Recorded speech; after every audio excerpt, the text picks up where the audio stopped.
Jamen, skal vi ikke bare byde velkommen til det, der må være episode 5 her i Copenhagen Drive Club podcasten, videocasten. Vi må stadigvæk snart finde ud af, hvad fanden det er, vi er gang i. Vi evaluerer. Løbende. Det, der var fuldstændig vidunderligt sidst, det var jo Rasmus Stimli Toller. Ja. Og jeg vil lige sige en ting til jer, der jo ikke ser med, men heller ikke lige ved, hvornår vi skyder. Du kommer faktisk en dag, hvor det faktisk begynder at sne, da vi kører hjem. Ja, det gør vi. Ja, det er ret frisk. Ja. Det er godt gået. Men altså, det er jo en stærk lille bil. Den kan jo alle mulige ting. Og den fik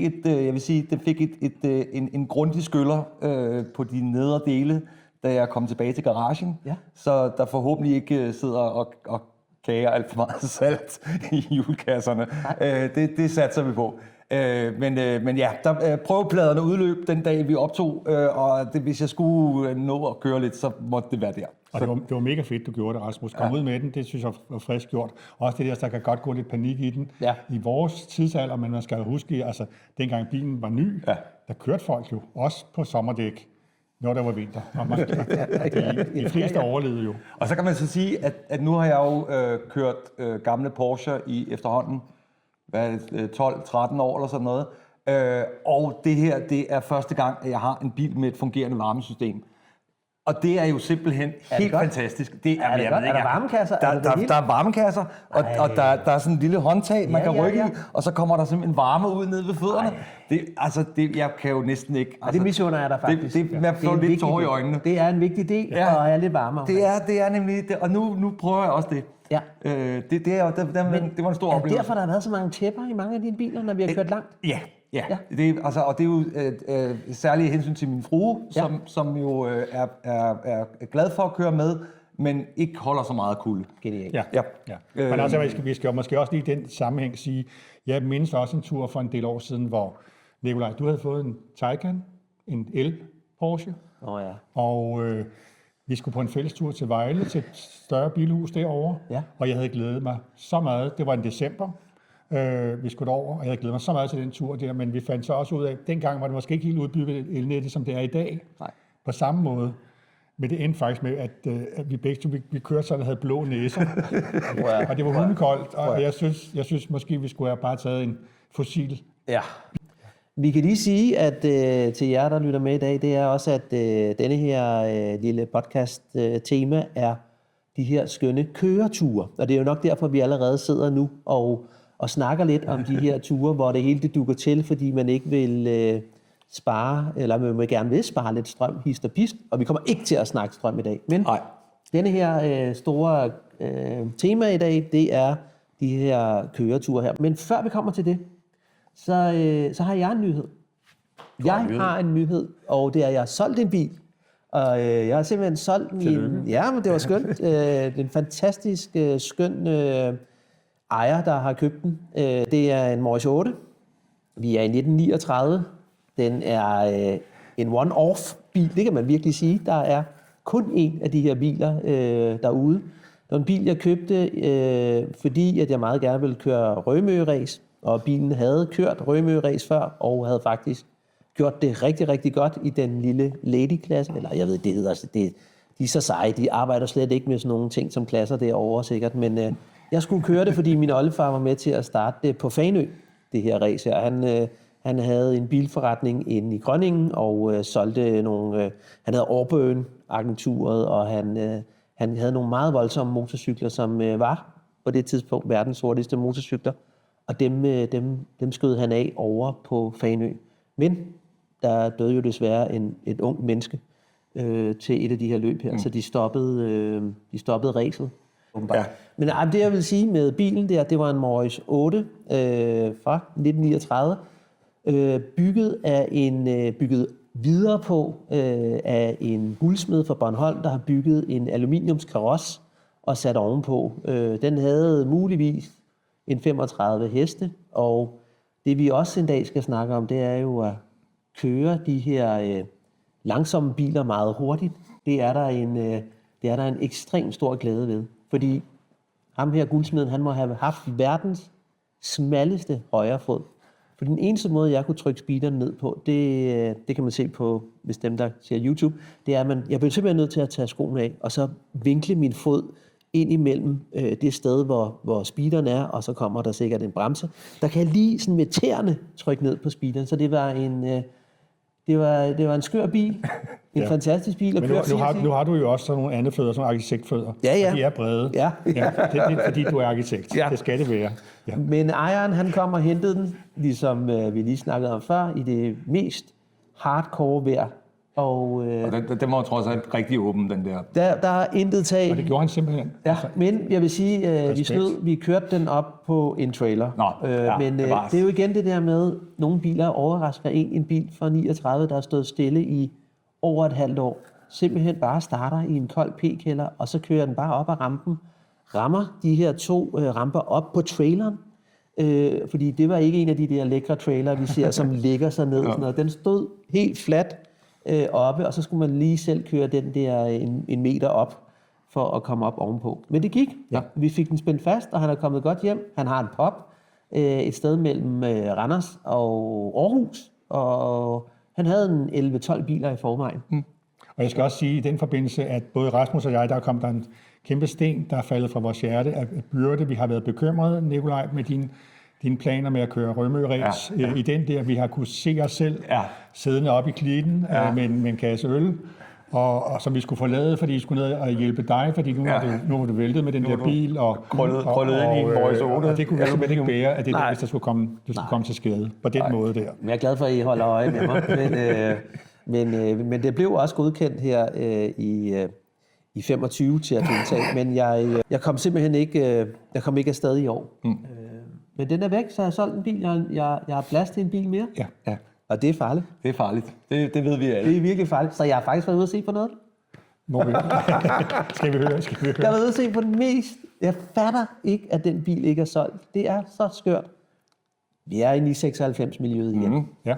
Vi er ikke i en Targa, men vi er i en Carrera 2 i 96. Det må være en af de helt tidlige, en 3-4, tror jeg. Og det er en daily driver. Den bliver kørt rigtig meget af en super sympatisk fotograf, som ligger og høvler rundt i den. Men nu kommer det. Den har trip. Ja. Den har trip. Ja. Og jeg ved godt før, at jeg... Men ved I hvad? Invalidegear. Invalidegear, morforgear, alle de ting. Men jeg er ligeglad med her, fordi ja. Når jeg bare skal sidde og høvle ind til byen i sådan en bil der, hold kæft, den kører godt. Og hvorfor den ikke solgt? Jeg fatter det ikke. Er det bare på grund af, at den har det her automatgear? Ja, det kan meget vel være, men altså, det er også rigtigt, at altså, vi skal også huske at sige, det er faktisk en stor komfort i det. fungerer godt, de der sådan, Tiptronic. Ja, det er jo en Mercedes gearkasse indeni, er det ikke det? Det ved jeg faktisk ikke, men det kunne godt være. Det er jo altså, sikkert glimrende, men man falder jo i søvn. Ja. Det tror jeg ikke, du gør. Altså, jeg oplevede de der... det er jo ikke flapper på den måde. Nej. Det er jo ligesom, at man skruer op og ned for en radio. Jeg kan godt høre, når jeg siger det, at det er så måske det, der er problemet. Det er ikke klang. Nej, det gør den ikke. Men den skifter ned, og den er sporty, og... Nej. Nå. Ja. Men er du... Seal Grey, tror jeg, er det ikke den, som ikke er... Det er ikke en polar, men den er sådan lige lidt mørkere. Jo. Det lyder rimeligt. Den må øve den fed farve. Fed farve. Fed bil, og... Er du derhen, hvor du har du købt den? Nej. Men? Nej, fordi jeg ved, jeg ligger under for det der gruppepres muligvis. Ja, det er og godt. Det, altså med soltag og... Ja, soltag og trip. Og hvad kan man mere? Og så lammeskin på bagsædet? Nej, det er der i den brune her. Men, jamen, det er måske sådan en lille vred med Wunderbaum-sengen i forruden, ikke? Nej, det er en fed bil. Ja. Altså, jeg prøver at høre her. Der er nogen, der får en fuldstændig fantastisk bil. Det står med nye skiver, nye klodser, nyserviceret. Bare en rigtig, rigtig fed daily driver. Ja. Altså, og den kørte sgu fedt. Altså, og der var vinterdæk på. Der var både et sæt med de originale fælge på, og så tror jeg, den havde de der lobster fælge, som nok i bund og grund passer lidt bedre på en 97'er i min verden. Men det er lige meget. Det er en fed fælge. Det er en flot fælge. Ja, det er en flot fælge. Det er en rigtig flot fælge. Og nu når vi snakker om fælge, så er det en elegant fælge. Ja. Altså. Ja. Så faktisk lige når nu skal jeg nok stoppe. Jeg har lige et punkt på programmet. De her vægt omkring de her roterende dele, Niels. Jeg kan huske en gang, hvor jeg skiftede boldene ud fra normale, det er vel stålbolde, skiftede ud til titaniumsbolde på 356'eren, og var utrolig glad og utrolig op at køre over, at jeg havde sparet de her gram her. Men kommer så ned til Kim Clausen nede i Faxe, og kommer sparken ind ad døren der med de her titaniumsbolde, og han griner, og tager mig med ud i det lille værksted, hvor han skruer på motorer, og så tager han magnesiumbolden frem af sin inderlomme. Og så lægger vi dem op på vægtene, og der er faktisk et par grams forskel på magnesium til titanium. De bliver simpelthen lettere. De er lettere. Ja. Og det kan godt få sådan en entusiast som Kim Clausen til at gå ind i spåner. Men jeg tror også, jeg vil sige, når man er helt nede i det der, så skal man være virkelig nøjsom med det hele. Altså skal man virkelig gå op i den der såkaldte uaffjedrede vægt. Ja. Men er der noget om snakken? Nu sidder vi ved siden af en bil med magnesiumfælde. Ja. Er der noget om snakken? Ja, altså aluminium til magnesium, der er en stor forskel. Ja. Hvis man har sådan en sensibel og kan lide den køreoplevelse. Og du får en helt anden bil ud af det, hvis du får lagt din kilo ned i forhold til den uaffjedrede vægt. Og der skal man også huske, og det kan jo så siges ud, det tror jeg mange har prøvet i hvert fald, det er at have en stor dimension. Nu har vi et liggende foran, en stor dimension sommerdæk. Og så kan man forestille sig, hvis den skulle også sidde på den samme bil i en vinterversion, så vil den være væsentligt mindre. Og der vil jeg våge at påstå, at alle dem, der har prøvet det der at køre rundt med vinterdækket, fordi det er så meget mindre i dimensioner, vejer sandsynligvis også meget mindre end sommerudgaven, at der har man kunne opleve en meget mere dynamisk bil, altså, fordi den uaffjedrede vægt er gået ned. Så den vej rundt, og nogle gange så må man lide for skønheden, og det kan se mega fedt ud med brede dæk, og så må man bare acceptere, at den kører faktisk dårligt på vejen, altså ude på den almindelige vej. Ikke? Men når jeg ser racerbiler, Niels, når jeg ser en eller anden skøn 97 GT3 eller et eller andet, så har de jo ret brede dæk på af fabrik. Ja, jo, men de kører også af helvede til derude på landvejen. Det er der jo ikke nogen, der vil indrømme, fordi de har givet så mange penge for deres biler. Så de synes, de kører rigtig godt. Men de der store, brede kasser, man kører rundt med, det kræver så, jo, hvis du har en helt plan asfaltvej, så kører de godt, så vil du kunne se det. Men de fleste af vores veje har jo sådan nogle små ujævnheder og udhudninger fra slitage. Og der vil den gribe efter de kanter, så du får en forholdsvis urolig bil ud af det der. Altså, man kan sige med for eksempel Porsche GT3, jeg ved ikke, hvad der sidder på i dag, måske 315, men hvis man går ned på 225, og du må alligevel ikke køre for stærkt, og hvis du kunne leve med den, der var lidt hjulspænd indimellem, det gør den jo for øvrigt heller ikke, så bliver simpelthen griber ind, så vil du få en meget bedre, meget mere dynamisk bil. Men det er igen den der, sådan, der er nogen, der elsker det udtryk, der er i de brede fælge, de brede dæk, og det er jo helt legitimt, at man så går efter det. Men et smallere hjul, man må også kunne se, nogle af de gamle turbomodeller, Porsche turbomodeller, havde faktisk ret smalle dækdimensioner på. Ja. Og det er jo først senere, det blev...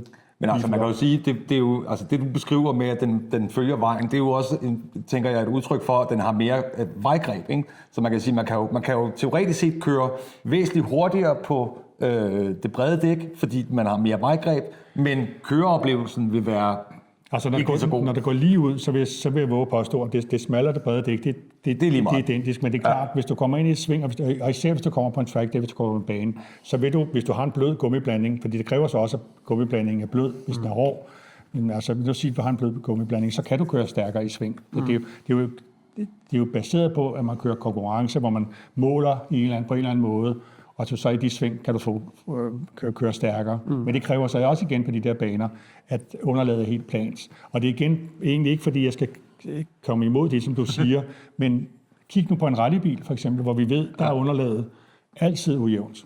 De har ikke sat brede dæk på. Og hvis de virkede med brede dæk, så havde de haft brede dæk på. Men det er bare for at sige, så en perfekt verden, altså hvor asfalten er helt plan, så er det fint. Okay. Men vi er jo ikke en perfekt verden. Nej. Altså selvom den danske vej er jo egentlig rimelig god. Ja. Altså, det synes jeg. Sammenlignet med mange andre steder i hvert fald. Ja. Og det skal jo ikke være lyseslukker. Nej, men jeg synes, det er ret at vide, fordi nu sidder vi med sådan et TB15-dæk i Michelin, som er et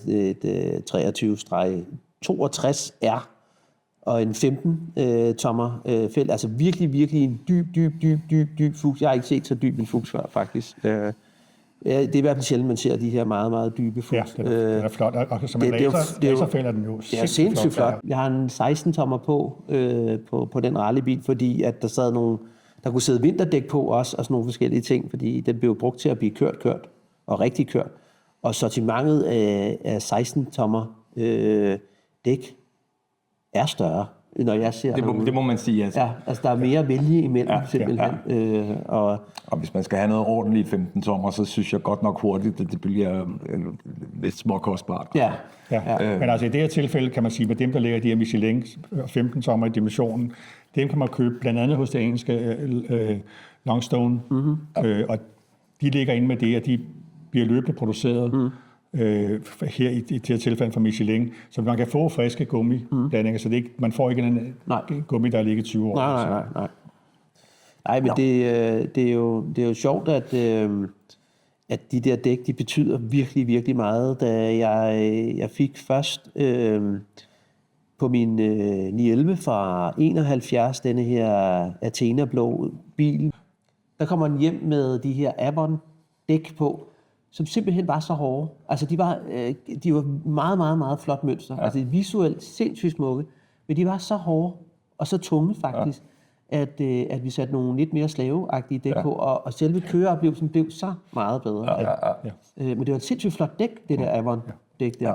Jamen, det er rigtigt. Avon-dækket, det er lidt underligt. Jeg har det selv på en Lotus Elan, sådan en Avon-dæk, og det er lidt underligt, fordi de er gennemgående rigtig tunge, når du løfter dem og sammenligner med andre fabrikater.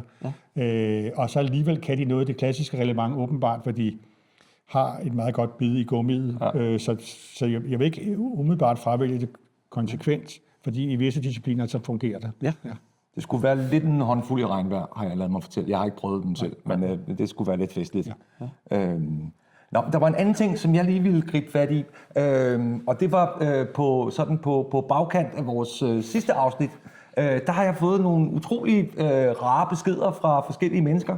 Der er en, der har skrevet og tilbudt og hjælpe mig med at afmontere det alarmanlæg, der sidder i min nye købte bil. Og tusind tak for det. Det vil jeg rigtig gerne have hjælp til. Og en anden har skrevet, at han muligvis har noget originalt værktøj til en 912'er liggende et sted, som man lige ville kigge efter, sådan så jeg muligvis kunne få suppleret op på mit originale værktøjssæt. Så det er jo fantastisk, at der er nogen derude, der sidder og lytter med og får gode idéer. Ja. I den forbindelse så er der en meget, meget dygtig fotograf, Bart. Ja. Kan du udtale hans efternavn? Jeg tror, det er Keutgens eller sådan noget. Keutgens. Ja, han er altså, belgier, ikke? Jo. Og det er altså en fuldstændig vidunderlig sort-hvid bog. Han er meget til sort-hvid fotos. Jeg var den dumme arkitekt, der spurgte, om det ikke ville være effektfuldt at sætte et enkelt farvefotos ind. Og så fik jeg en lang, meget sympatisk, lad os sige det, beskrivelse af, hvorfor at det ville være en meget dårlig idé. Ja. Men det, der det skønne ved det er Bart der, han overvejer at komme op og køre sammen med Copenhagen Drive Club og tage sit kamera med. Og hans bøger er jo nu, jer der kigger med, så skal jeg nok bladre lidt i den. Og det er en lækker bog. Det er hans 10-års jubilæumsbog, hvor han har samlet 10 års skud. Og vores gode venner, Svend og Zoe, er i bogen også nede fra Bremerhaven. Ja. Og der er meget kendte mennesker med i bogen. Og det kan være, at nogle af os, der skal ud og trille en tur der til sommer, når det bliver det, når sneen er væk, så kan det være, at vi får lidt skud fra ham her, Bart her. Det er simpelthen en mulighed, der kan man simpelthen bekendt på den måde. Ja. Det er jo ikke så dårligt. Nej.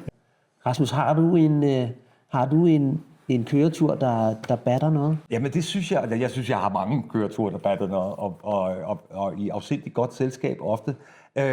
Men den, som jeg egentlig ville gribe fat i, det var kun min frue og mig, der var afsted. Og vi kørte en tur i Sydtyskland. Jeg tror, vi kørte en 5-6 dage eller sådan noget, hvor vi fulgte en rute fra faktisk en anden fotograf, en tysker, som jeg ikke lige kan huske, hvad hedder, men han laver en bogserie, der hedder Curves. Og der fulgte vi den rute, der er i den udgave, der handler om Schwarzwald og Bayern.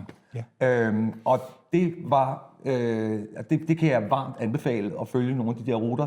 Det er meget analogt. Der er et kort med i bøgerne ikke ret,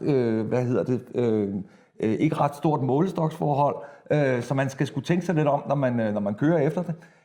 Jeg gjorde det, at jeg prøvede på at genskabe ruten på Google Maps, og så skrev jeg nogle kørenoter, som vi så kunne følge, og vi får ikke så meget vildt undervejs. Så det virkede sådan nogenlunde okay. Og så er der så i bogen der er der også, man kan sige, der er forskellige forslag til steder, man kan overnatte, steder, hvor man kan få noget at spise, forskellige ting, som man kan se. Og det var, det var virkelig, virkelig gode køreveje. Mm-hmm. Og når du siger gode køreveje, hvordan skal vi så, så er det forestille os dem? Ja. Utroligt smukke landskaber, ret okay standveje også, det er Tyskland, så det er jo som regel rimelig okay.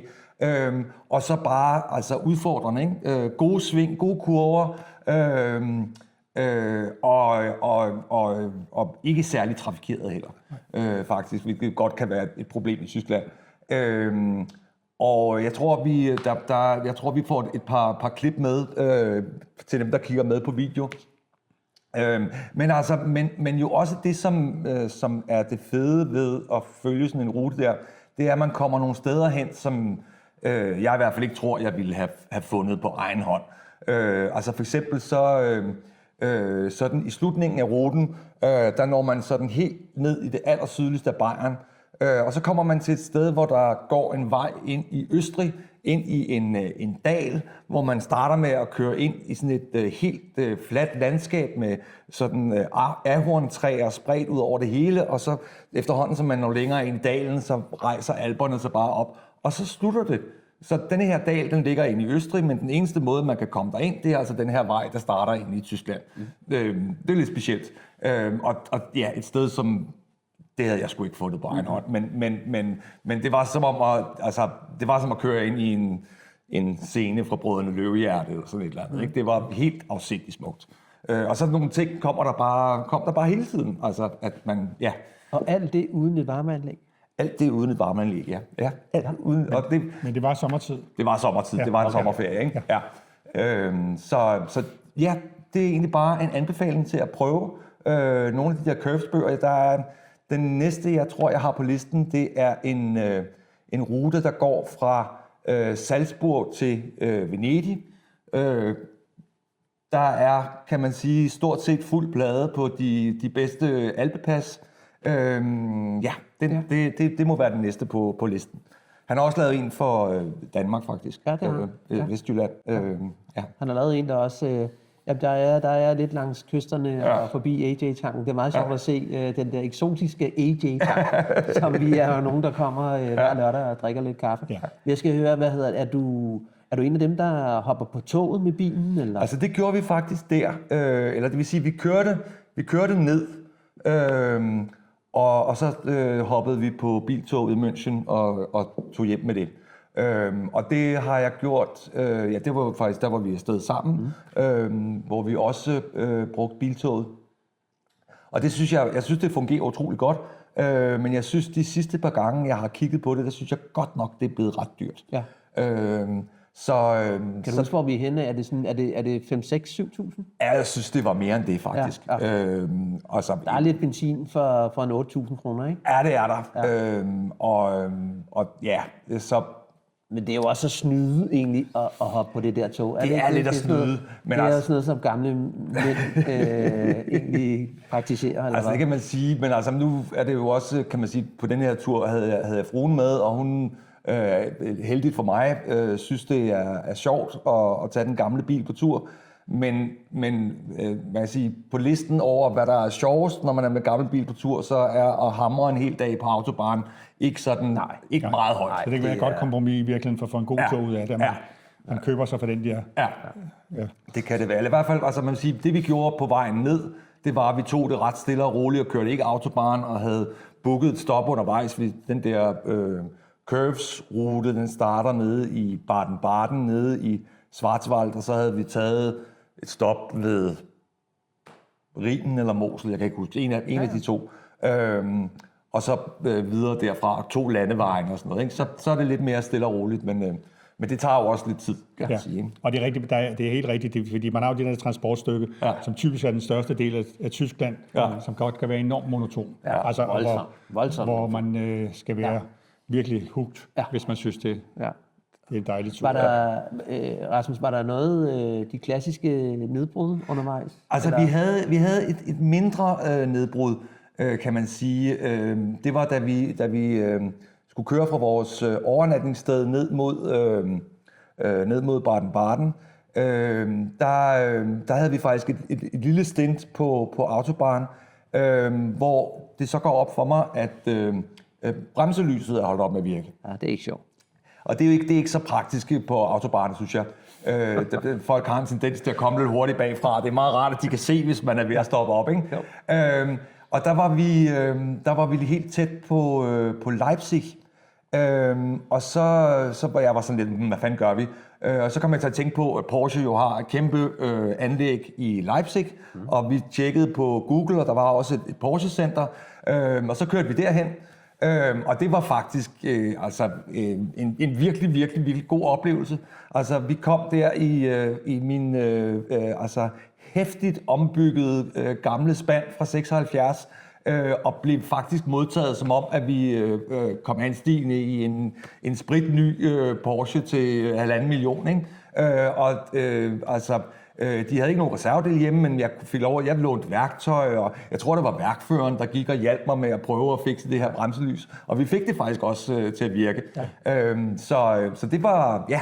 Men han har kunne se, eller værkstedet kunne se, det var en entusiast, der var på tur. Ja, det er jo dejligt. Ja. Det var nemlig en virkelig, virkelig god oplevelse. Altså, og fedt, altså, fordi jeg må indrømme, jeg var lidt tvivlende om, hvordan jeg ville blive modtaget. Ikke? Men der var ikke noget. De var super venlige og gæstfrie og hjælpsomme. Ja. Så det var fedt.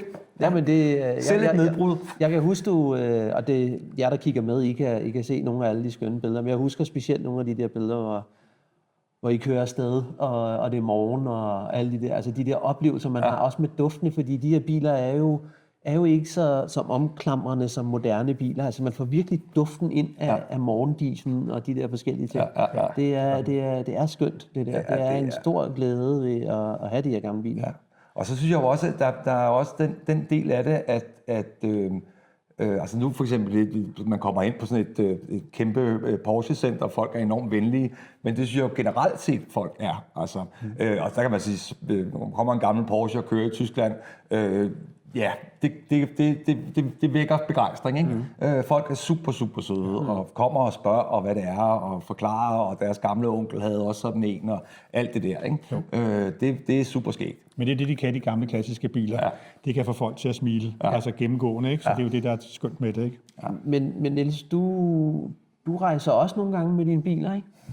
Jo, altså jeg kunne i hvert fald måske beskrive en af de seneste køreture, og når jeg siger seneste, så skal vi alligevel tilbage til den 23. til den 25. august, så ikke 2025, men 2024, hvor jeg tager en tur til England. Ja. Jeg tager faktisk en tur til en motorbane, der hedder Silverstone, fordi der er et arrangement derovre for klassiske racerbiler, der hedder Silverstone Festival. Ja. Og der har jeg besluttet for, at der skal vi deltage med den bil, som jeg er blevet færdig med at bygge, og som vi har testet på danske baner og på svensk bane også, netop min Cobra Daytona. Mm-hmm. Det er jo en lang tur. Det er en lang tur, og det er en rigtig køretur. Og der er nok nogen, der vil tænke så, om jeg har sat mig ind i racerbilen og monteret nogle prøveplader, og så tøffet afsted derovre, men der må jeg så skuffe. Sådan var det ikke helt. Fordi det var jo Nikolaj Mortensen, der skulle køre den sammen med Jan Magnussen. Ja. Og Nikolaj sammen med to af mekanikere, Jimmy og Peter, de kører afsted i Nikolajs Mercedes. Og der bliver Cobraen jo stoppet ind i en trailer der, hvor den kan stå sikkert og godt, og så begiver de sig afsted. Og jeg gør det dagen efter, og så tager jeg bor inde på Østerbrogade, så tager jeg faktisk min rejsebagage og vandrer ned til Trianglen metrostation, og så tager metroen ud til lufthavnen. Ja. Er der P1 i metroen? Ikke endnu. Nej, men så jeg snyder jo sådan set lidt med det der, når vi snakker om køretur. Men er det ikke teamejerens lod at flyve til bilen? Det er det. Så jeg ankommer jo, når det hele er pakket ud, og flyver til Heathrow og får en udlejningsbil der. Ja. kører sammen med Nikolajs forældre op til Silverstone, og vi har det pragtfuldt, og vi har også fået sovet, og de andre har kørt jo og skulle vente på færge og kørt jo, jeg ved ikke, 36 timer i stræk, så det var en lang tur derover for dem. Men meget prisværdigt, at de gjorde det, og de gjorde det på den bedste måde. Så jeg ankommer jo sådan set midt i det hele, udhvilet, og som teamejer, det er rigtigt, men havde så også i virkeligheden beefet lidt op med, fordi på Silverstone, der ligger et hotel på selve banen. Hilton har et hotel der, og der havde vi tilsyneladende været så god tid ude, så jeg tænkte, den skal vi også tage med i den oplevelsespakke. Så jeg havde booket til dem, der var der, og kørt på Cobraen, så vi sov alle sammen på banen, og de 3 nætter, vi skulle sove der. Og det var fantastiske oplevelser, på bare kunne gå ud, uden at man skal tænke, er der nu kø? Kan vi komme ind? Hvor lang tid tager det her? Så det var egentlig bare at tage gangbroen over banen, og så var vi nede i pitten. Jeg tror, jeg kunne stå ved siden af, altså gå fra mit hotelværelse til bilen i pitten. Det tog mig 3 minutter. Ja, okay. Så det er jo fantastisk. Og hele det der løb, vi havde derovre, var jo også, det var den store test af bilen. Det var lakmustesten. Og kaste den ud på det dybeste vand i den klasse der, hvor vi kører, der hedder Præ 66 for GT-biler. Og der kører vi, bilen har jo aldrig rigtig kørt på en hurtig bane før. Den har kørt på Knudstorp, som noget af den hurtigste bane, men Knudstorp er jo ikke sådan en rigtig sat op i forhold til Silverstone.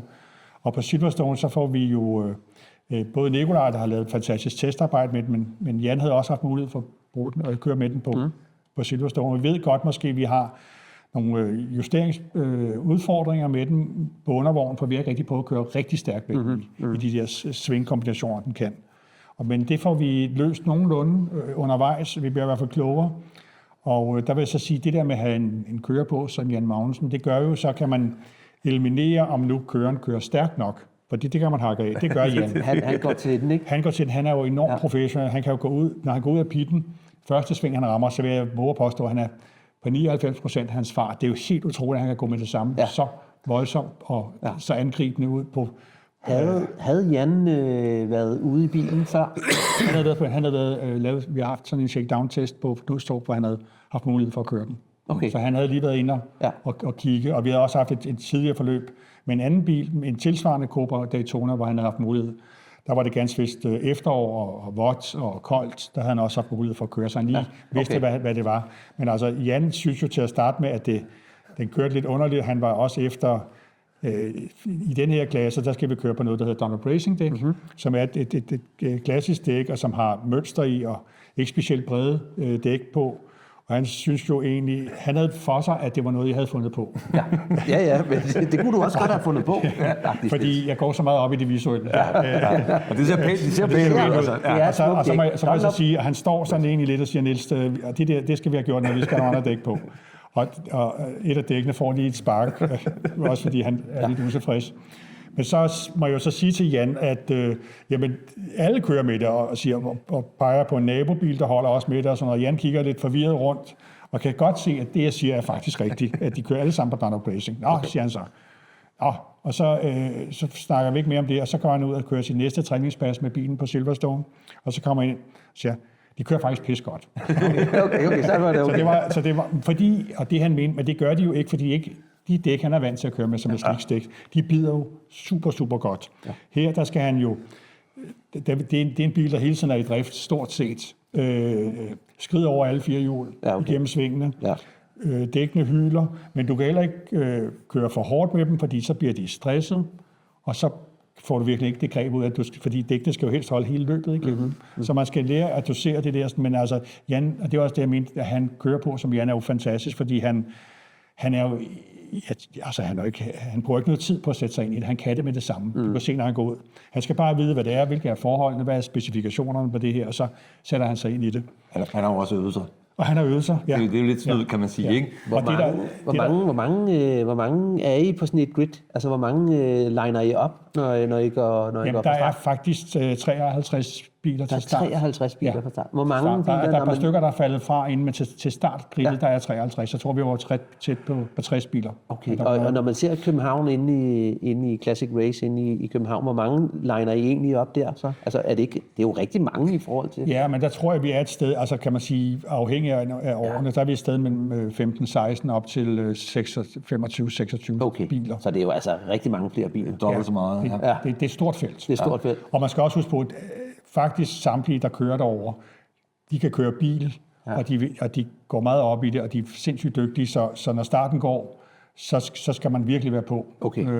Og vi havde jo også, desværre kan man så sige, måske lidt, det var Nikolaj, der skulle starte, der havde vi fået, fordi jeg var jo lidt i modvind, fordi Nikolaj og Jan mente, at vi skulle have nye dæk på bilen, altså friske dæk, og der er med Donald Racing, hvis du ikke lige varmer dem op en gang, og de får ned til at køre ned, så kan man sige, så skal de bruge den 2-3 omgange til at finde deres greb, deres rigtige greb.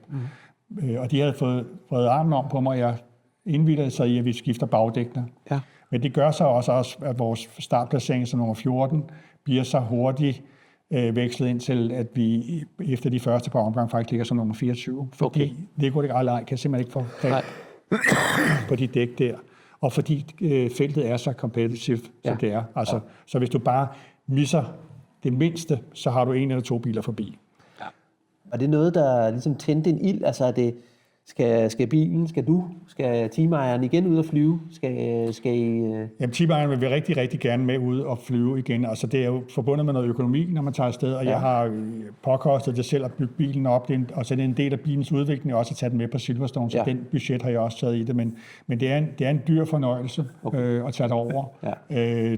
Det svarer jo, hvad en bil koster, en mindre bil koster, bare hvis der ikke sker noget. Ja. Men til gengæld, som man siger, så er du også blandt de bedste. Altså, vi kvalificerede os som nummer 14, og nummer 13 kvalificerede sig Andrew Newey, som er den her Formel 1-konstruktør, og hans søn, der kører Jaguar E-Type. Okay. Og man skal bare sige, weekenden efter, der kvalificerer Andrew Newey sig med sin søn på Goodwood på pole position. Ja. Altså bare for at sige, så niveauet er det ikke... Det er kæmpe højt niveau. Det er kæmpe højt niveau. Ja. Altså, de lever nærmest af det, de der gutter der. De går meget op i det, det gør de. Men altså, vi får også, da Jan overtager bilen så fra Nikolaj, så får Jan jo fart i bilen, men desværre er vi kommet måske lidt for langt ned, så han kan bide fat i det, men undervejs der, så får Jan sat den 5. hurtigste tid på Hangar Straight, som er langsiden på Silverstone med bilen, hvilket jeg i virkeligheden er rigtig glad for, fordi det egentlig har været, hvordan har motoren det, yder den de hestekræfter, den skal.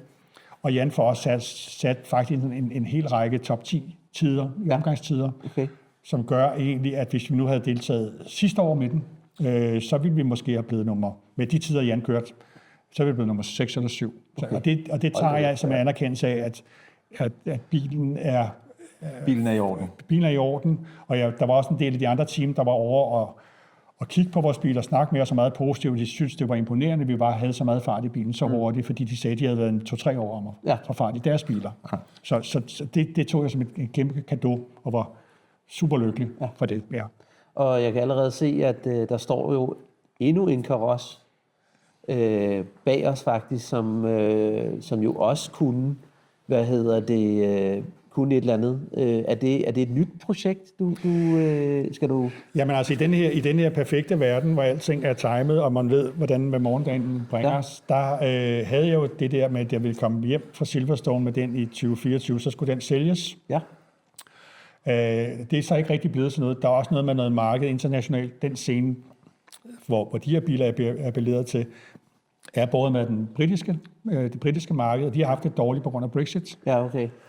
Så den er blevet stående, men altså imens, for jeg tænkte, den skal ud, og så vil jeg egentlig gerne bygge forgængeren for denne her, altså netop Roadsteren, kunne køre tilsvarende klassisk race med.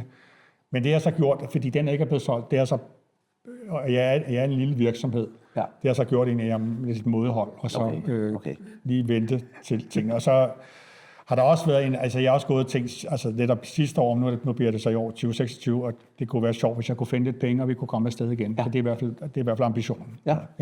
Tænker du så den her gang, du måske kører med holdet, eller vil du flyve igen? Det skal ikke udelukkes, at jeg kører med. Jeg hørte det her først. Alle døre skal være åbne. Som teamejer kan også nogle gange godt placere sig selv i en bil også, og ikke kun flyve. Ja. Ja. Men okay, fedt. Men hvis jeg lige skal komme med en kort god køretur. Jeg tror, jeg vil spole tilbage til en af de første ture, hvor Rasmus du var med.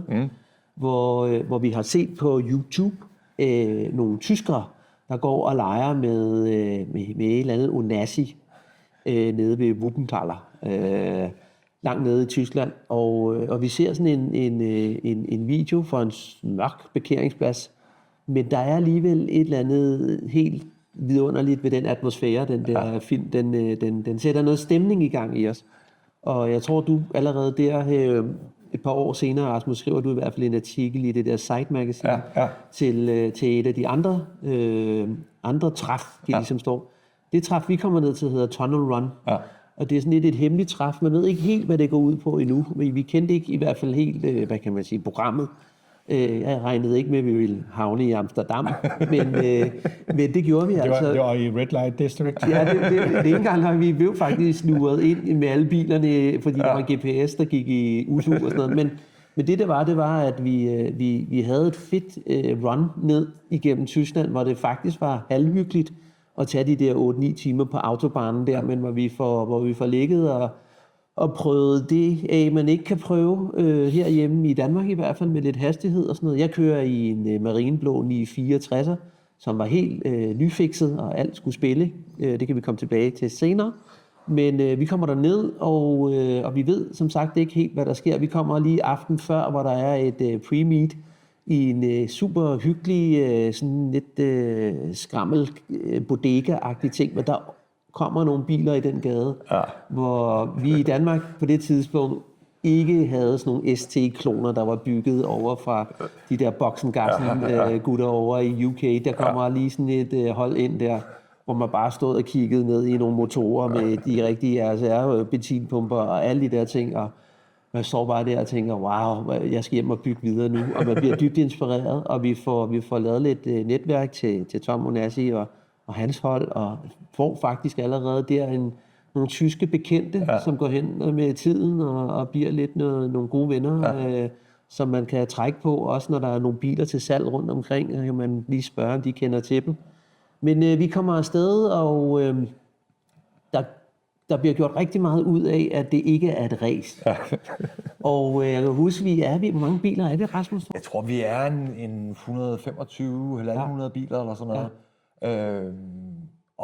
Og ja, det var åbenbart på det tidspunkt, jeg tror det var i 18, vi var dernede eller sådan noget. Der havde der været sådan et eller andet lidt problemer med sådan noget ulovligt gaderæs og sådan noget. Så politiet var sådan lidt på hugget efter alt for store samlinger af biler, ikke? Så det blev sådan meget gjort opmærksom på, at det her, hvis vi blev stoppet, så havde vi ikke noget med noget at gøre. Nej. Ja. Det er ret vildt at stå og sige det. Det får ens tanker hen til den der gamle film med Cannonball. Men det der er så godt kurateret ved Toms ting, det er, at de er meget visuelt stærke. Vi mødes i en meget fantastisk gammel industriel hal, gammel fabriksbygning, hvor han har fået lov til at låne nogle af de her Le Mans-vindende 911, eller jeg ved ikke, om de vandt måske en klasse, eller de har i hvert fald kørt dernede. Og igen begyndte vi at se de der lange hjulbolde med vi så de der udstødningsting, som ikke var så normale dengang, med sådan nogle lange afgangsrør. Der var også en masse 356'er, der modificerede. Bilerne stod ikke sådan nypudsede, de var brugte. Men da vi bevæger os mod åbenbart Amsterdam, så er der et fedt ryg af sådan grupperinger ned igennem motorvejene ned mod Amsterdam, hvor vi ligger sådan og fletter lidt ind og ud og passer på hinanden, og alle andre selvfølgelig. Og så ankommer vi i en hal, jer der kigger med, kan se nogle billeder derfra, i sådan en stor trækonstruktion, buet, vælvet trækonstruktion med noget ret fantastisk lys, hvor folk lige pludselig står på skateboard, og vi møder nogle underlige kunstnere, og vi møder Jonas fra 964 Tribe-klubben, og ham bonder vi jo også med på en eller anden måde i dag også, og han har jo gang i alle de fede ting i Sverige. Men det var en tur, hvor vi havde det fedt, hvor vi lærte en masse nye mennesker at kende, hvor man kan se, hvad de biler, de kan åbne døre. De kan åbne døre på kryds og tværs af landegrænser. Altså, at man har noget at snakke om instant. Ja. Altså, vi er ligesom på en eller anden måde lidt fælles om noget. Og det er det, jeg synes, bilen er rigtig, rigtig god til. Det er, at den er sådan en form for icebreaker. Og vi fik snakket rigtig meget. Men det lys, jeg lige havde fået lavet. Jeg har lige fået lavet kørelyset på, som havde drillet lidt på 964'eren. Da vi så skulle hjem, vi overnattede nede i, som jeg husker det, på et eller andet nederen hotel. Men vi havde et sted at sove, fordi vi havde jo ikke rigtig booket så meget. Men på vejen hjem om natten, der mister jeg forlygterne egentlig. Altså, jeg har ikke noget lys. Og der kan jeg huske, vi står der og er måske lige unge nok og ikke tænker os så meget om, men vi tænker, the show must go on. Så vi laver et form for tog, og jeg lægger mig helt op i rumpen på dig. Du er forlygterne, jeg er baglygterne, fordi dine baglygter allerede dengang drillede også sikkert lidt. Og jeg kan huske, at vi rammer grænsen til, der er grænsevagt på der, vi rammer Danmark der, og den der grænsevagt der, politibetjenten spørger sådan lidt, hvor er dit lys henne og sådan noget. Jeg kører lige med toglygter der, for jeg synes, det så lidt, så der var der i hvert fald, lidt lys.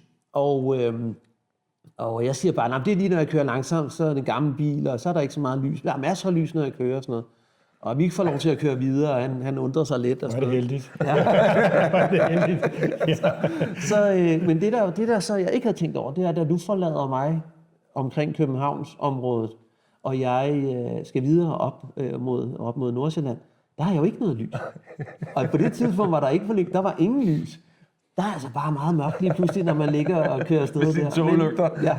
Men vi kom jo hjem. Ja. Men igen, en af de der ture, som jeg synes er super, super fede, og det er jo noget, vi har dyrket ret meget senere i større grupper, og kørt derned igennem tiderne og fået nogle ret fede oplevelser. Ja, det må man sige.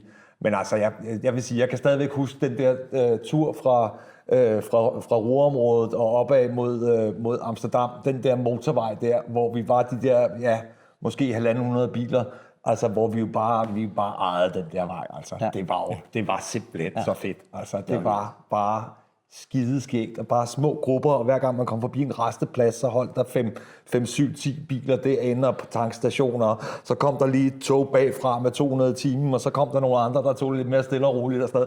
Det var så fedt, altså. Så det kan I godt anbefale? Det kan vi godt anbefale. Og det er jo det, som Copenhagen Drive Club også nogle gange gør, det er, at vi på en eller anden måde har fået nogle af de der tyskere herop, som kommer op og besøger København. Og hvis man har lyst, så kan man jo køre med og opleve lidt af den der stemning der, fordi der er et fedt sammenhold i de der mennesker. Det er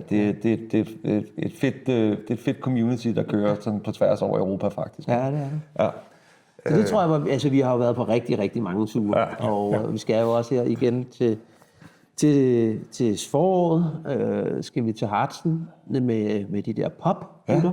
Ja. Det glæder mig til at se, hvad er. Det er i hvert fald nogle herrer, som har styr på hvad de ellers laver i deres liv, så det bliver spændende at se, hvad det er ligesom. Og hvis I har noget, hvis der er nogen, der lytter med og ser med, så må I endelig komme med nogle emner, vi kunne snakke om. Hvis der er noget, I gerne vil have, vi dykker ned i, så synes vi, det er ret spændende. Det er jo fedt, at nogen lytter lidt til os og kommer med nogle gode ting og sager til for eksempel Rasmus' 912'er der.